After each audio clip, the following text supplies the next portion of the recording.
Semua. Muchas gracias, señorita.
Your Majesty, Your Royal Highness, distinguished guests, ladies and gentlemen, on behalf of my fellow MSPs, can I welcome you and thank you for joining us at the opening of this, the 5th session of the Scottish Parliament. Ciad Míle Fáilte go Parliament na Halba. A particularly warm welcome to you, Your Majesty, and not just because of the significant milestones you have achieved this year. Your presence here today and the support you have given Parliament from the beginning of devolution has helped this institution develop the authority it now enjoys. And I know that many people across this country have enjoyed celebrating with you a remarkable year. On your most recent official visit to Scotland, you became our longest reigning monarch. I was privileged to represent the Parliament last month at St Paul's on the occasion of your 90th birthday celebrations, the same day as the 95th celebrations of Your Royal Highness Duke of Edinburgh. And it was an enjoyable occasion, made all the more delightful, I may add, when our First Minister, Nicola Sturgeon, introduced our Secretary of State, David Mundell, to your guests as her husband. Inadvertently, I may add, as the two had swapped places, but as David Mundell himself observed, we did not need a referendum to know that was one union doomed to disappointment from the start.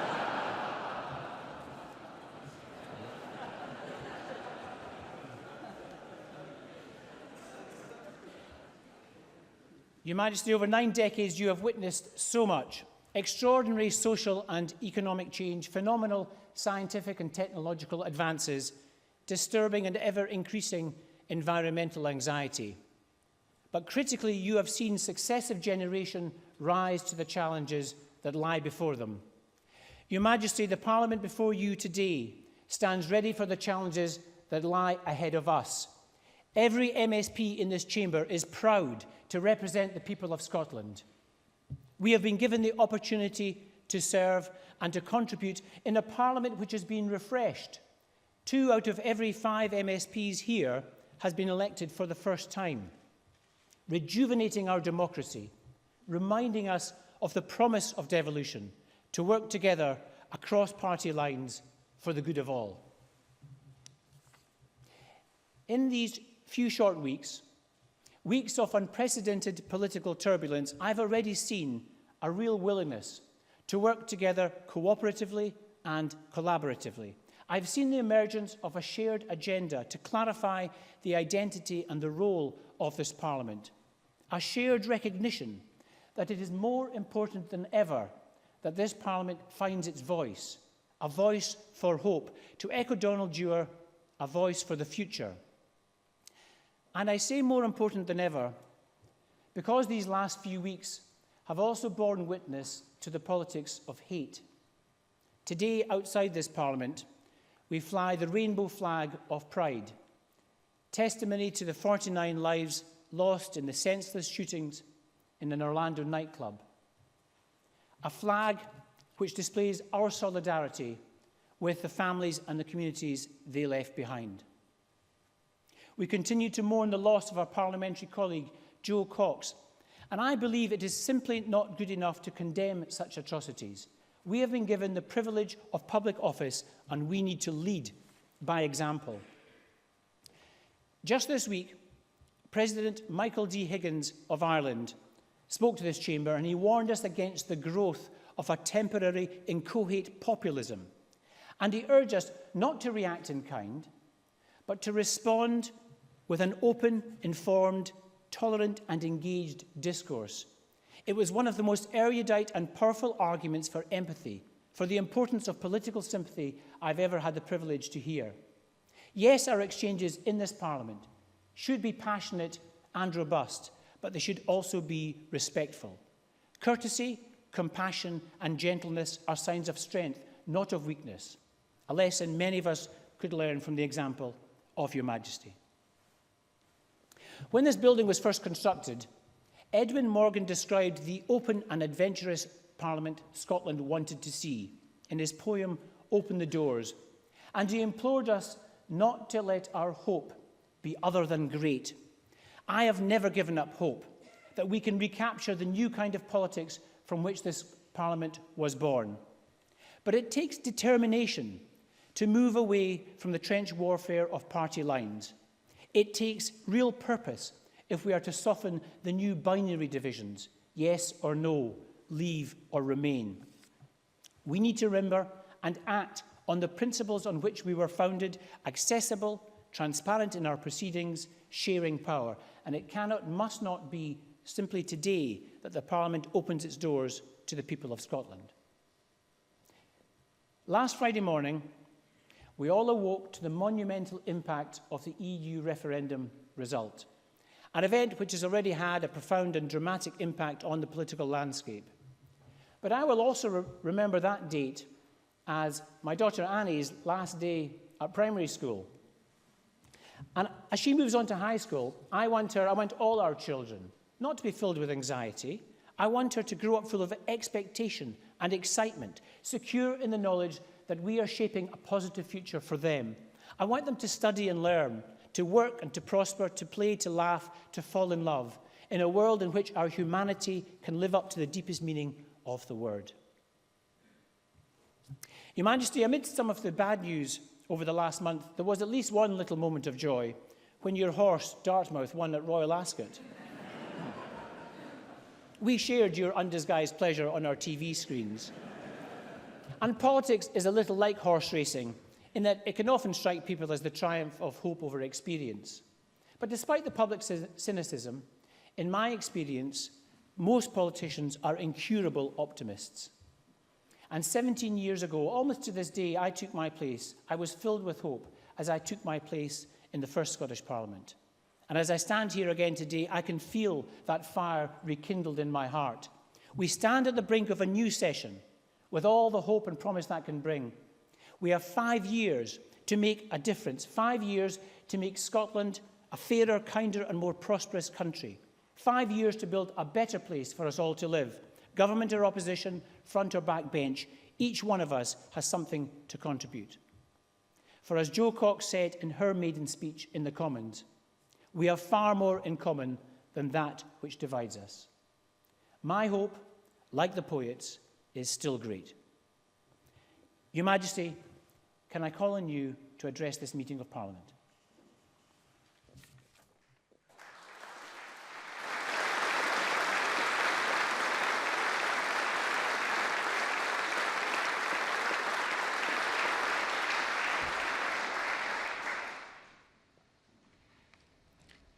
Presiding Officer, First Minister, members of the Scottish Parliament, it is a pleasure to be invited to address you on this special occasion to mark the opening of the 5th session of the Scottish Parliament. I would like to begin by thanking you, Presiding Officer, for your kind words of welcome and extending my good wishes to you in your new role. You carry a heavy responsibility for protecting the reputation and good conduct of this Parliament, and I have no doubt that you will follow in the steps of your predecessors in demonstrating fairness, good judgment and impartiality, as well as being a strong advocate of the Parliament. Members of the Scottish Parliament, occasions such as today are rightly a time for hope and optimism. The beginning of this new session in particular brings with it a real sense of renewal, with your largest intake of new members since 1999. For me, it also brings an echo of the excitement and enthusiasm I encountered that year, when many of the then MSPs, and I'm pleased to note that quite a number of you are still serving today, set out on a collective journey in Scottish public service. 17 years on, the Scottish Parliament has grown in maturity and skill. Of course, we all live and work in an increasingly complex and demanding world, where events and developments can and do take place at remarkable speed. And retaining the ability to stay calm and collected can at times be hard. As this Parliament has successfully demonstrated over the years, one hallmark of leadership in such a fast-moving world is allowing sufficient room for quiet thinking and contemplation, which can enable deeper, cooler consideration of how challenges and opportunities can be best addressed. I'm sure also you will continue to draw inspiration from the founding principles of the Parliament and the key values of wisdom, justice, compassion, and integrity that are engraved on the mace. These principles and values have already served the Scottish Parliament well, and they will continue to guide new and returning members in the years ahead. During this session, the Parliament will implement significant new tax and welfare powers, in addition to other areas of public policy. I wish you every success as you prepare to take on these extra responsibilities. And I remain confident that you will use the powers at your disposal wisely and continue to serve the interests of all the people of Scotland to the best of your ability. As well as formally marking the opening of the 5th session of the Scottish Parliament, today is also a day where people will come together in Edinburgh to celebrate excellence in Scotland. And I can say without fear of contradiction that there is certainly a lot to celebrate. Today we are reminded of Edwin Morgan's poem, Open the Doors, and I understand that this afternoon's activities are themed around that poem, which famously has the line, "We have a building that is more than a building." What a wonderful way of describing this Parliament. Presiding Officer, First Minister, members of the Scottish Parliament, the Duke of Edinburgh and I will continue to follow your progress with the closest of interest, and we extend to you all our warmest good wishes as you embark on this 5th session of Parliament.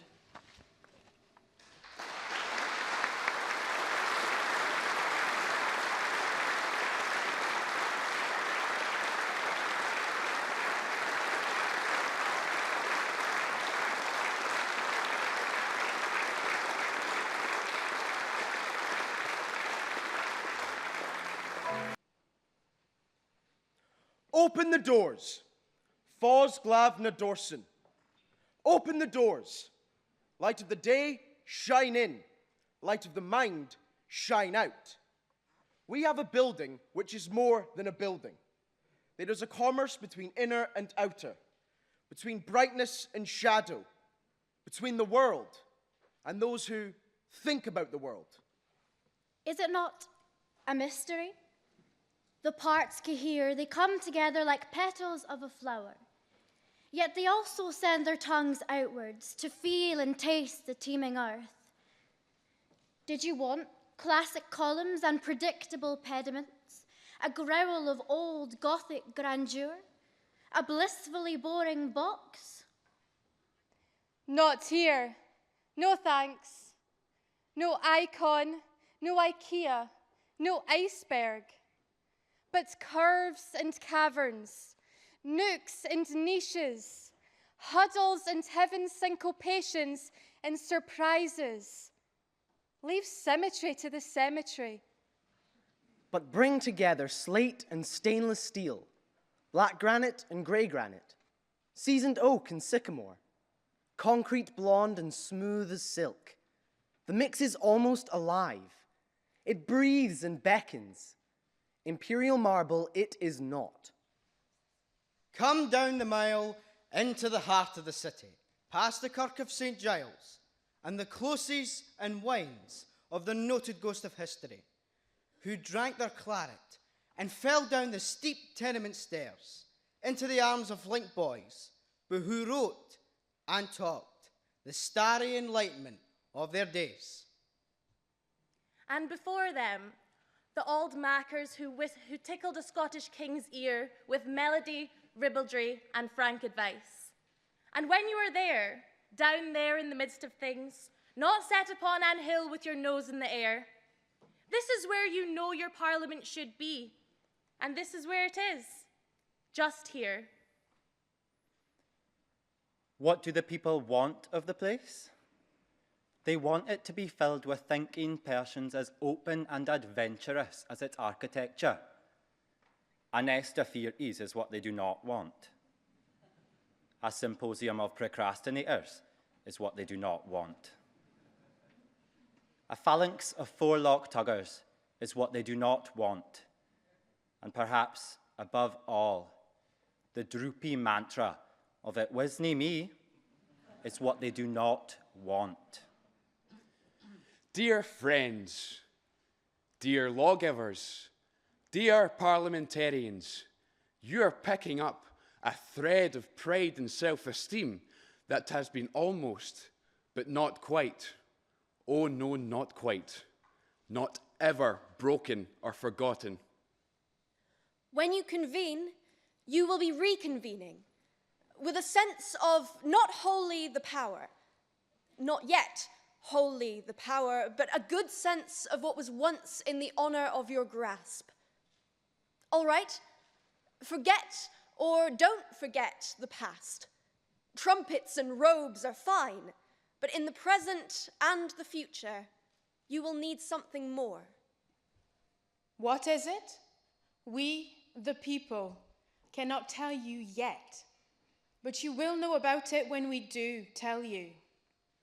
We give you our consent to govern.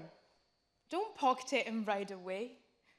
We give you our deepest, dearest wish to govern well. Don't say we have no mandate to be so bold. We give you this great building. Don't let your work and hope be other than great when you enter and begin. So now begin. Fos glavna dorsen. Open the doors and begin.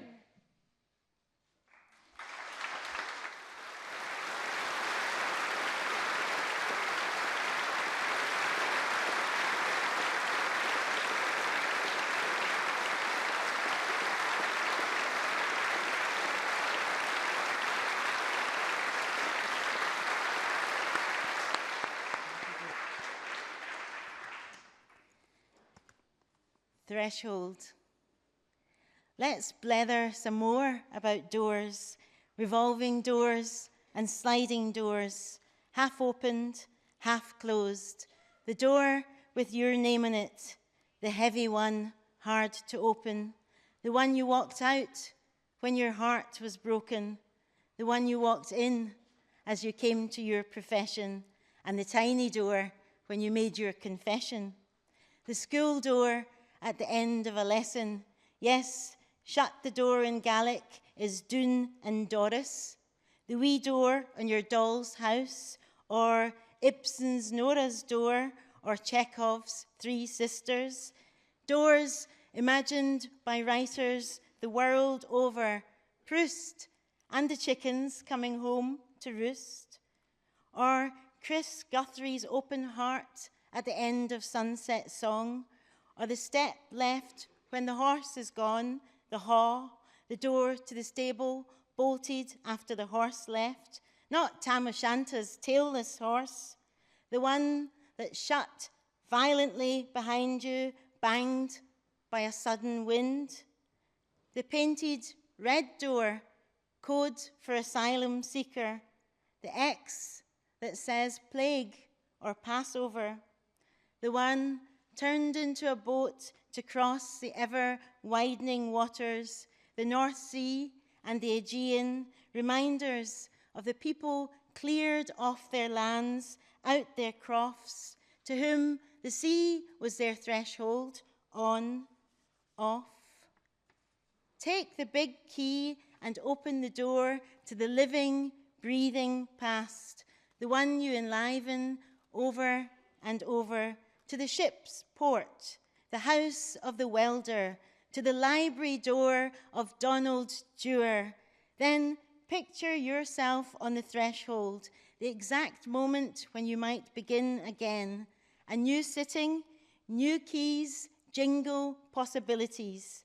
Hope comes with a tiny Greyfriars Bobby keyring. Then come through to this Parliament, new session, pass round the revolving doors, change in the revolutions, 360 degrees. Take in the mirrored opposites, the Dutch gables, the cross gables. Here, rising out of the sloping base of Arthur's Seat, straight into a city that must also speak for the banks and the braes, Munros, cairns, bothies, songs, art, poems, art, stories. And don't forget the ceilidhs. Who doesn't love a ceilidh? Hooch!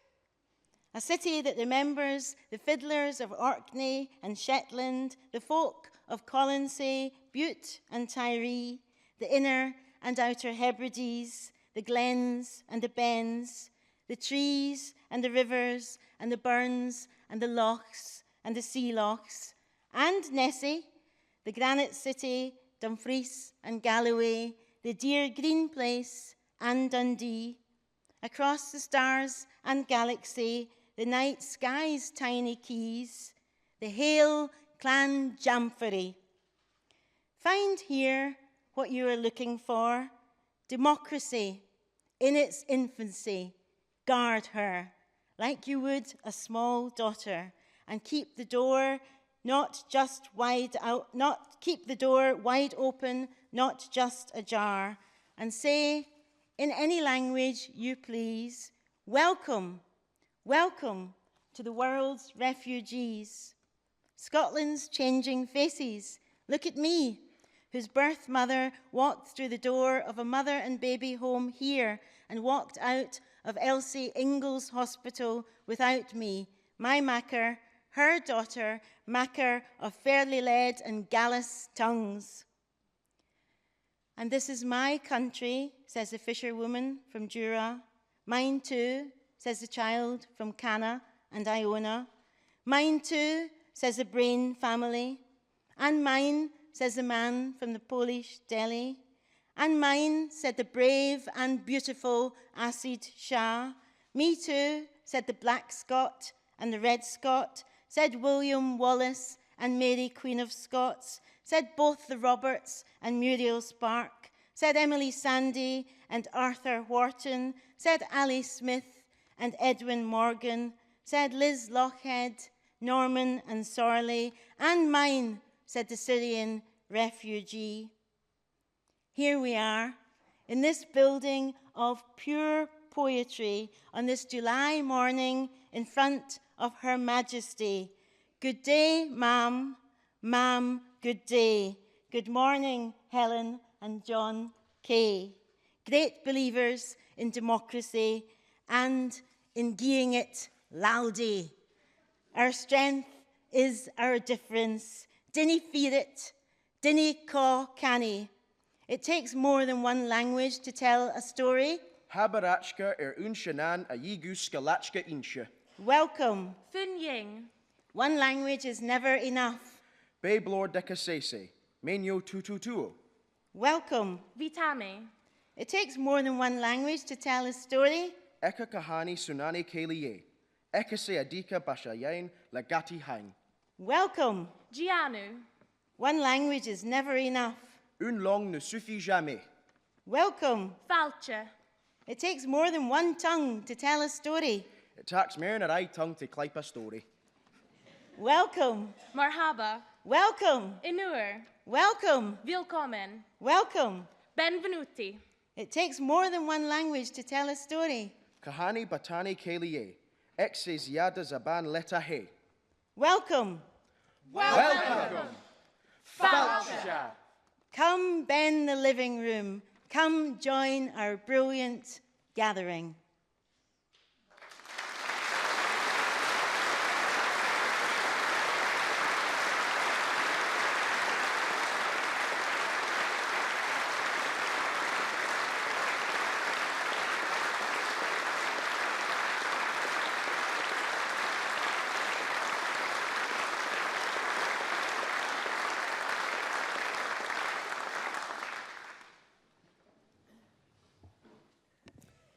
Your Majesty, Your Royal Highness, Presiding Officer, fellow members of Parliament, distinguished guests, today is a day to celebrate our strength, our ambition and our unity. This is a day to come together, a day to look forward with hope. Your Majesty, first and foremost, we want to thank you most sincerely for affording us the honour of opening the 5th session of our Parliament and for your thoughtful address to us this morning. And since this is not yet December, I trust that birthday wishes are still in order. So on behalf of everyone in this chamber, indeed on behalf of all of the people of Scotland, I would like to wish Your Majesty a very happy 90th birthday year.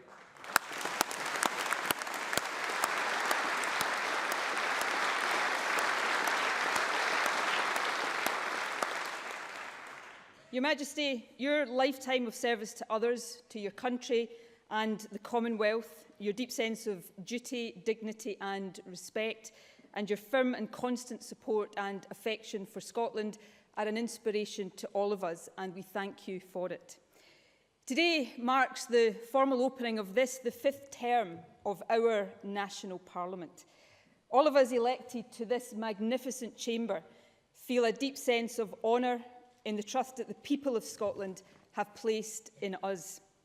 We come from a diverse variety of backgrounds, but all of us have been given the precious opportunity to contribute to building a better country, and build it we will. To do so, we must be bold and ambitious. We must show courage and determination. Our collective commitment to the people of Scotland today is that we will not shy away from any challenge we face, no matter how difficult or deep-rooted. We must seek to extend opportunity for everyone at every stage of their lives. And as parliamentarians, we must always remember our duty to lead by example, with open, honest and good-spirited debate and discussion. Our duty to be a voice for all of the people of our country. When Scotland's First Minister, the late Donald Dewar, addressed this Parliament at its opening 17 years ago, he delivered then one of the finest speeches of our times. He said that a Scottish Parliament is about more than our politics and our laws. This is about who we are, how we carry ourselves. So allow me to reflect on who we are in Scotland today. We are more than 5 million men and women, adults, young people and children, each with our own life stories, family histories and our own hopes and dreams. We are the grandchildren and the great-grandchildren of the thousands who came from Ireland to work in our shipyards and in our factories. We are the 80,000 Polish people, the 8,000 Lithuanians, the 7,000 each from France, Spain, Germany, Italy and Latvia, who are among the many from countries beyond our shores that we are so privileged to have living here amongst us. We are the more than 500,000 people born in England, Wales and Northern Ireland who have chosen to live here in Scotland. We are the thousands of European students studying at our universities and our colleges. And we are the doctors and nurses from all across our continent and beyond who care for us daily in our National Health Service. Whether we have lived here for generations or are new Scots from Europe, India, Pakistan, Africa and countries across the globe, we are all of this and more. We are so much stronger for the diversity that shapes us. We are one Scotland, and we are simply home to all those who have chosen to live here. That is who and what we are. And how do we carry ourselves? We carry ourselves with dignity. We treat others with respect.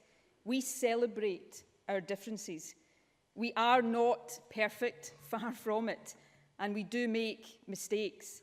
But every day, especially in adversity or sadness, we should seek to offer a hand to our neighbour. A few weeks ago, all of Scotland, including leaders from across this chamber, stood in solidarity with the victims of the Orlando massacre. And today we fly the rainbow flag outside our Parliament. We do so with poignancy, but also with great pride. It is yet another vivid illustration and powerful symbol of the open, and inclusive nation that we are, the open and inclusive nation that we are determined to remain. This is the Scotland we represent, a country we should never take for granted, but instead work hard each and every day to protect and to strengthen. This Parliament now has the weighty responsibility of taking forward the will of our people in the name and in the spirit of our people. So let us lead with hope and determination and make this resolution.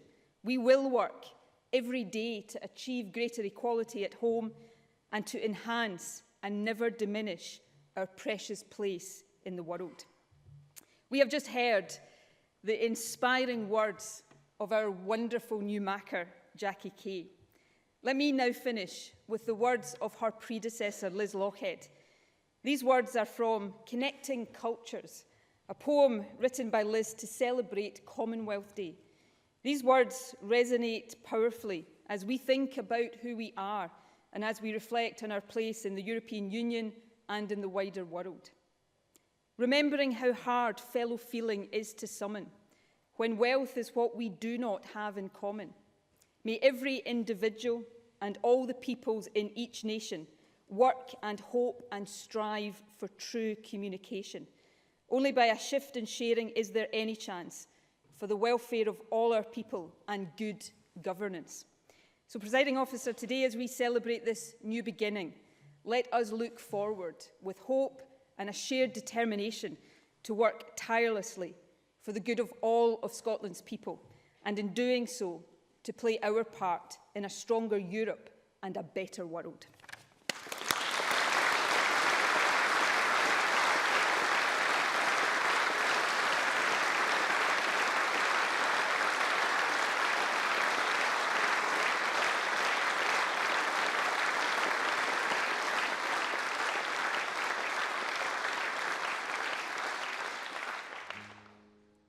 Is there for honest poverty that hangs his head and all that? The coward slave we pass him by, we dare be true or all that. For all that and all that, our toils obscure and all that. The rank is but the guinea stamp, the man's a gowd for all that. What though unhamely fair we dine, wear hodden grey and all that. Gie fools their silks and knaves their wine, a man's a man for all that. For all that and all that, their tinsel show and all that. The honest man, though e'er sae poor, is king o' man for all that. You see yon Birkie called a lord, what struts and stares and all that. Though hundreds worship at his word, he's but a coof for all that. For all that and all that, his ribbon star and all that. The man who independent mind, he looks and laughs at all that. A prince can make a belted knight, a marquis duke and all that. But an honest man's abune his might, good faith he mauna for that. For all that and all that, their dignities and all that, the pith of sense and pride of worth are higher ranks than all that. Then let us pray that come the day, and soon it will for all that, that sense and worth o'er all the earth shall bear the gree and all that. For all that and all that, it's coming yet for all that. That man to man the world o'er shall brothers be for all that.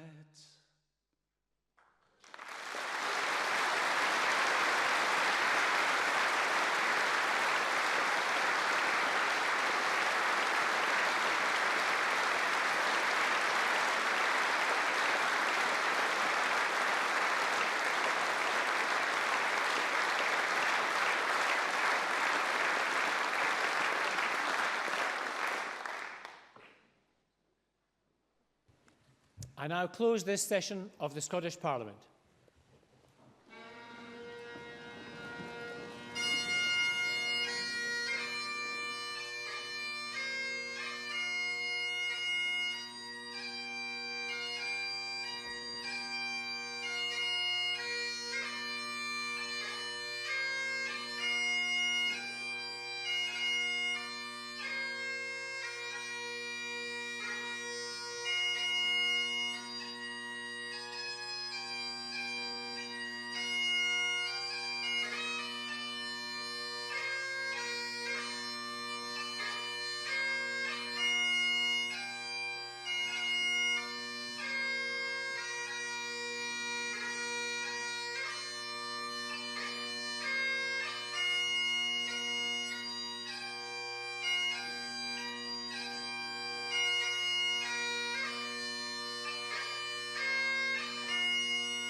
Yeah.